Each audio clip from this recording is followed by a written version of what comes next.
Desert Healthcare District and Foundation presents a podcast that supports your health and wellness where you live. This is Healthy Desert, Healthy You, hosted by Will Dean. Now, here's Will. Hello, friends. Today I am joined by Christian Rodriguez Ceja, who is with KDI and Coachella. Welcome, Christian. Thank you very much. Glad to be here. So I want to talk about, I know you do a lot of work in terms of environmental equity and environmental justice. Talk about the relationship between environmental protection and environmental justice, where we've traditionally been, where we are now, and where we want to be. So I guess I'll start with environmental justice and why environmental justice is important and it's different from environmental protection. Environmental justice is about uplifting the communities who have been bearing the brunt of environmental hazards. And what environmental justice does is it says that is where we need to start and recognize that traditionally planning and municipalities have done things that are not great for certain types of communities. So looking at Black and Brown communities who have traditionally been, like I said, bearing the brunt of environmental hazards. When we're talking about environmental protection, this is a broader term and it's encompassing a whole community. And although the entire community is in need of intervention and needs to live a dignified environment, there needs to be a special attention placed on those communities who have been at the forefront of environmental hazards. And if I understand you correctly, you're saying that's where we actually need to begin. That's where we need to begin. Communities. Correct. That's absolutely where we need to begin. And in fact, if we could start there and if we could get it right there, we will get it right for everyone.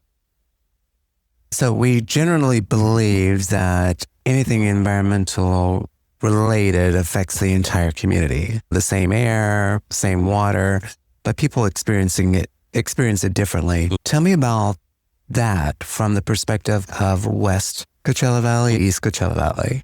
Yeah, I think what's really interesting is looking at life expectancy by zip code. You do this. Oh, wow. You will find that depending on where you live, it means how long statistically you will get to live. And when you look at more granular level, you will find that the communities that tend to live longer have better environmental conditions, access to parks, safe streets, sidewalks, shade. And the communities that don't tend to live less. And that is, it is because there isn't any environmental protections that are being done to those particular communities. And earlier today in the panel, I was saying it's a matter of life and death. And it's about, are we able to thrive and survive? And some communities don't. They don't get that. And it's a luxury for many people. In the west end of the Coachella Valley, we tend to see more development, investment, and people really want to extend life. We have lots of folks who are of an older demographic, and so we're very cautious of that. And we say we need to provide more shade and cooling centers and things like that. And in the east end of the Coachella Valley, we might not have that population. We have working age folks. And so we tend to think maybe they don't need all those protections. The reality is that they probably need it the most. There's issues with insulation. Many people who in the eastern Coachella Valley live in mobile homes and there's bad insulation there. And so when it gets to 120 degrees, the folks that are living in the eastern Coachella Valley go to work in the morning. They go to work in the agricultural fields at 100 and something degrees, even at 5 a.m. We know this.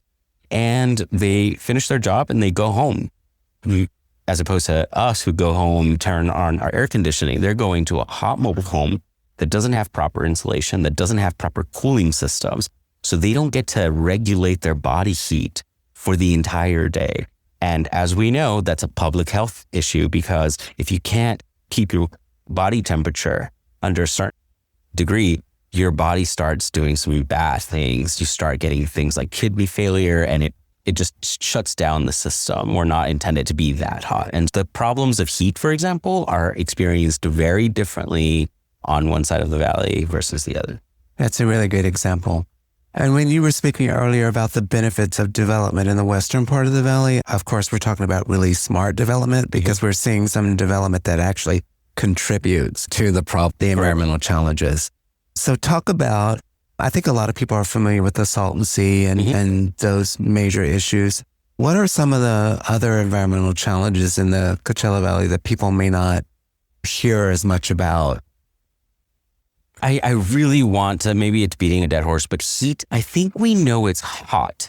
Right. I grew up here, I know it's hot. And maybe because I grew up here, I'm like, this is how it's always been. The reality is that climate change is making it hotter.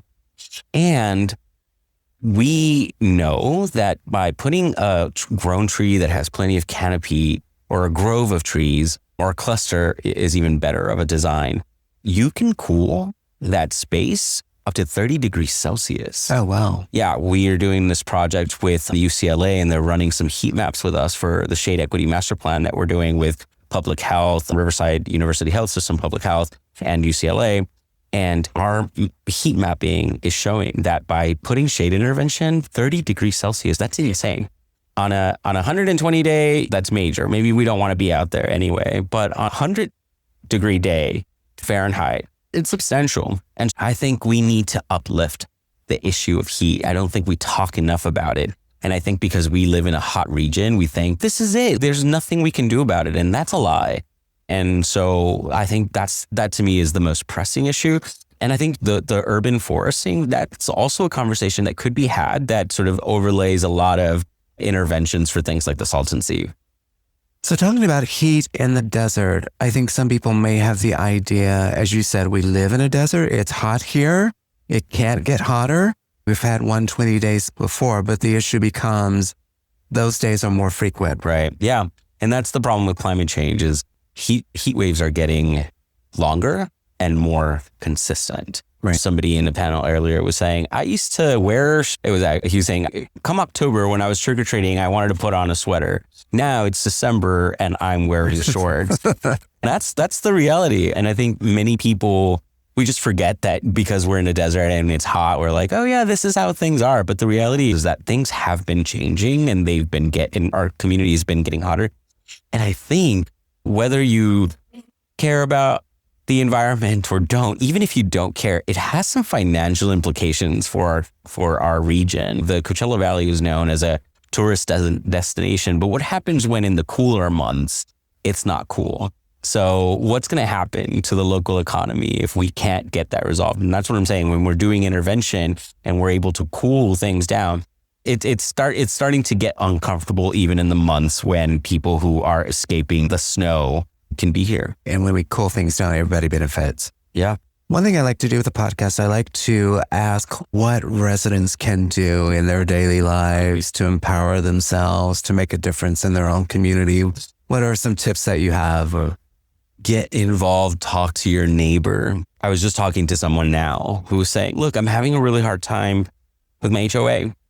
And I said, good luck. There's lots of HOAs here. And they sometimes like things the way that they've always been. And she was talking about reflective surfaces as a strategy, not the end-all solution to cooling down their community, but certainly one strategy. And she was saying, my HOA will never go for this. And I said, you're right, but talk to them about how this technology could potentially lower your electricity bill. Some of these big homes in these gated communities are paying lots of money in the summer to keep their home cool. So talk to them from that perspective and start talking to your neighbors. So if you care about environmental justice and want to do something about climate change, there are overlays. There are things that you might think your neighbor might not care about, planting more trees and doing things for certain communities. But hey, they care about their economy. Everyone does. So talk to them about the economic impacts of climate change and how doing things in your community and doing it with more neighbors can actually have really positive things for even your pocket. And to me, it's if your HOA right now isn't letting you think about the strategies that you are interested in doing, talk to your neighbors, hear them out, see what their experience is like. And I guarantee you that they will say, yeah, I want to do something about it. I want my electricity bill not to be $800 a month in the summer months. Yeah, I love that. Most positive change, it starts with a conversation. Yeah. Any other parting thoughts for our listeners? Yeah, just to say, continue to talk about the issues. Always. I was saying earlier today, when I started having these conversations about extreme heat and shade 8 years ago, even though we know it's hot, it was still novel to think to talk about interventions to many people out here in the Coachella Valley, and it would drive me crazy. I would say like trees, and they would look at me like I was an alien. And I was saying, really? And a lot of it is just because it's the field that I operate and it's my area of interest. But here we are 8 years later, and we just had a 1-hour panel, and we were just talking about all of the things we can do to combat extreme heat. So here we are, just keep talking about it, keep pushing, and don't give up, and know that you can make a difference in your community. Thank you for the work that you do. Absolutely. I appreciate you. Thank you. Thank you for joining us on this episode of Healthy Desert, Healthy You. This podcast is a production of the Desert Healthcare District and Foundation in Palm Springs, California. For more information, please visit the website dhcd.org. Our annual conference site is healthydesert.healthyu.com. This podcast is available at most major podcast portals, including Amazon Music, Apple Podcasts, Audible, Captivate.fm, Spotify, and YouTube Music. Thanks for listening. Be sure to subscribe.